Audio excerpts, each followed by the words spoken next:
Time for a story.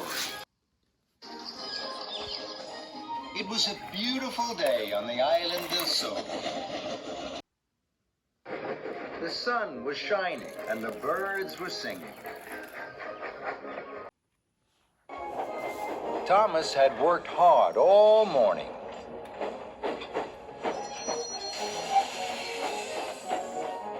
He tooted happily to the children as he chuffed back to Tidmouth sheds. Sir Topham Hatt was waiting. He had an important special. This afternoon, there is to be a special story time for the children at the library. I need an engine to collect the new storybooks from Maythwaite Station and take them to the library. Thomas wished his hardest that he would be given the special. Listening to stories with the children was his favorite thing to do. Thomas, you will deliver the special. Make sure the books are at the library on time. Thomas was excited. Yes, sir.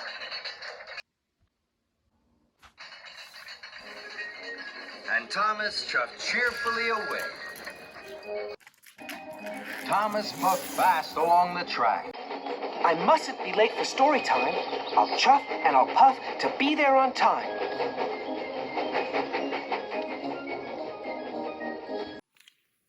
Thomas steamed into Maythwaite Station. Hello, Thomas. I'm here to collect the new storybooks. We'll have your freight cars ready in 2 toots of a whistle, Thomas. Thomas saw the storybooks piled high in the 2 freight cars. There were red books, green books, and blue books. There were big books, small books, square books, and even round books. They look wonderful.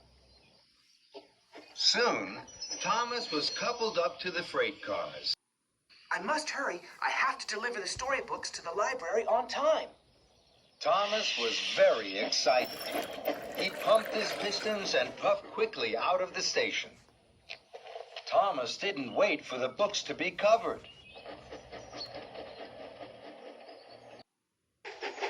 Thomas steamed quickly along the track. I mustn't be late for story time. I'll chuff and I'll puff to be there on time. The books began to jiggle and joggle, but Thomas didn't notice. Thomas puffed fast towards the junction. He could see the signal ahead was red. I don't want to stop. The children are waiting for their special story time. Then an idea flew into his funnel. I can take the branch line. I know there aren't any junctions on that. So, Thomas puffed quickly down the branch line.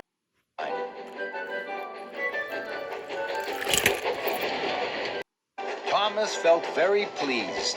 He chuffed faster and faster, and the books jiggled and joggled more and more. But Thomas didn't notice. I mustn't be late for story time. I'll chuff and I'll puff to be there on time. Thomas raced round a bend. Ahead, there was a sign for works on the track. Oh, bother.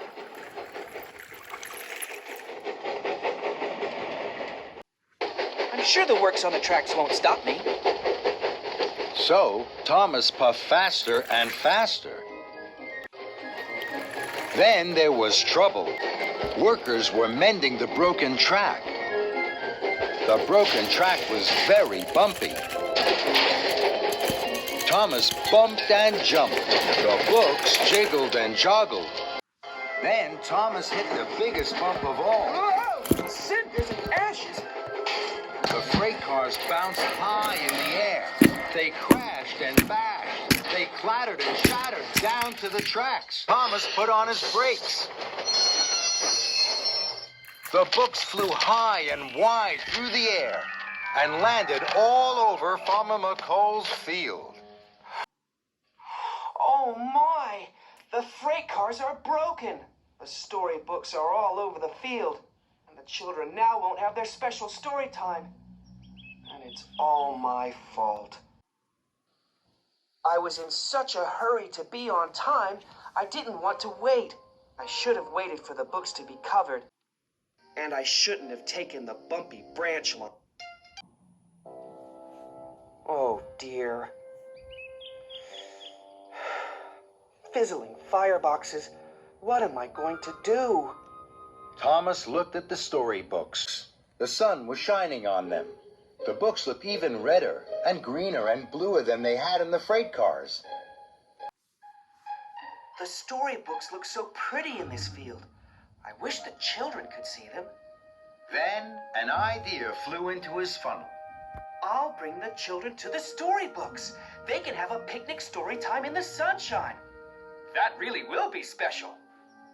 So Thomas puffed off to collect the children. First, I must collect Annie and Clarabelle.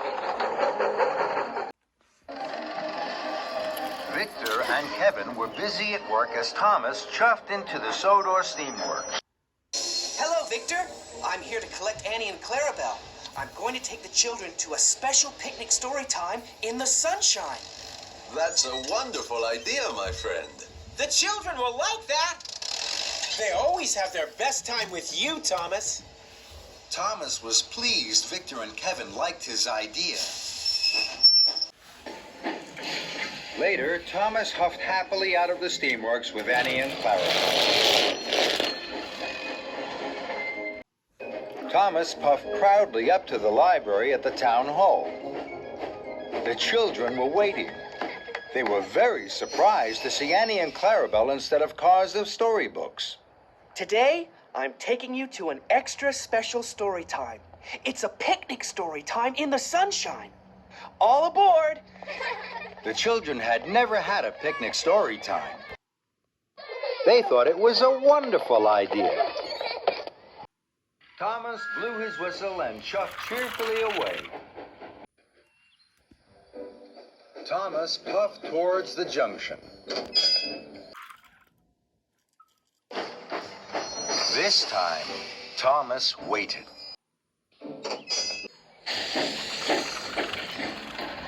Then he took the branch line back to Farmer McColl's field.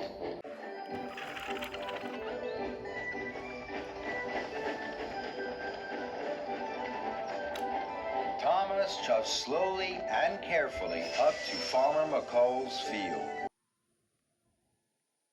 Here we are, the picnic story time special. The children cheered. They could see all the different colored books in the field. They were very excited. This was the best story time ever. Thomas watched as the children ran onto the field. They each picked up a book, and their teacher began to read with them. This is a story, children, all about a little boy. A little boy who didn't like waiting.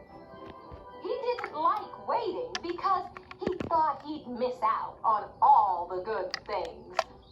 But then he found out that good things are worth waiting for. As the story began, Thomas looked at all the happy children. He smiled his biggest smile. The children's picnic story time really is worth waiting for.